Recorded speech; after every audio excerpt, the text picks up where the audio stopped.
Hello, my name is Jordan Halverson and I'm currently a student at Lewis University studying exercise and movement science.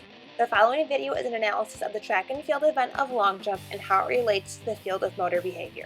Let's start with an explanation of the event. The goal of the long jump is to combine speed, strength, and agility in an attempt to leap as far as possible from takeoff point. The jump can be broken down into 5 main components: the approach run,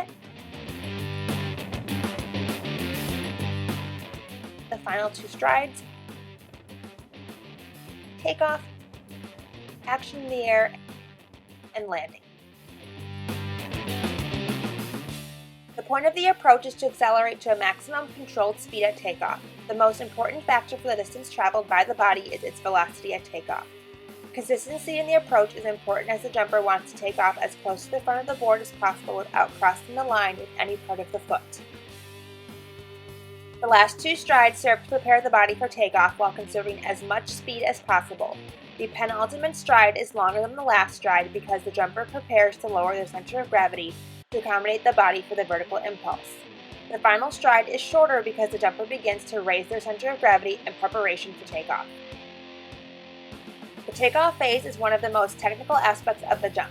A jumper must be aware of their joint motion and acceleration, as well as the sensory feedback mechanisms for motor control and posture, also known as proprioception, meaning the jumper must be conscious of their foot placement on the ground in relation to the board. Should a jumper take off from either their heels or their toes, they may negatively affect the jump.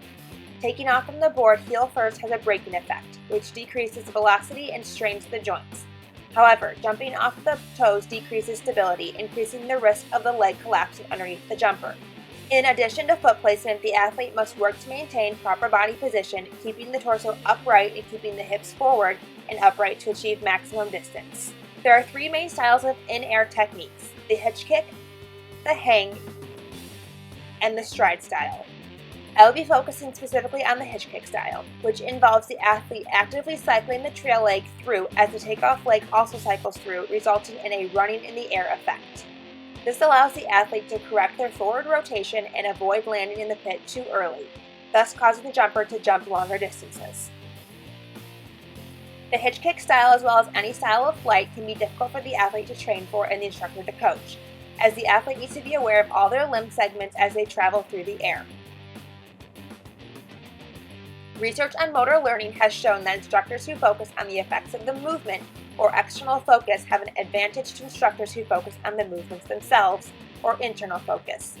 Therefore, coaches should build drills and give instruction that focus on external cues rather than internal to aid the jumper in achieving a maximum distance, as is shown in this clip. The coach is trying to teach his jumpers how to properly hitch kick. However, rather than relaying cues such as drive your tail leg or cycle your takeoff leg through, he places a prop in the pit and tells the jumpers to aim for the prop. This will help the jumpers to better understand and process the action he wants them to achieve.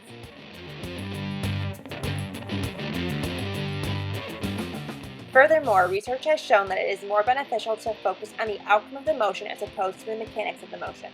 The researchers found that with variations in joint angles and velocities in one individual, the desired outcome can be achieved with little to no variability. Whereas when the athlete focused more on creating the same angles with their bodies and producing the same velocities and torques, their outcomes became more variable. They are proven to not be as consistent. Therefore, athletes should focus on their desired outcome and external focus as opposed to consistency in the biomechanics of their body and internal focus. It is important to note that once the body is airborne, there is nothing the athlete can do to change the direction they are traveling and where they will land in the pit. However, certain techniques can influence the landing, which impacts the distance of the jump. For example, an athlete who lands feet first but falls back is not correctly balanced, which will result in a lower distance measured. To prevent the situation, coaches utilize the chair drill, which is a means of motor learning out of the pit to prepare the jumpers for competition. The jumpers mimic the movement patterns in practice, leading to a relatively permanent change in their ability to produce this movement in competition.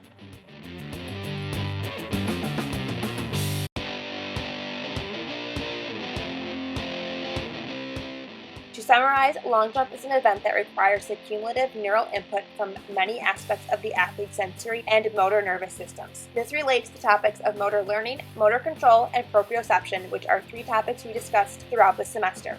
That concludes this video today. Thank you for watching.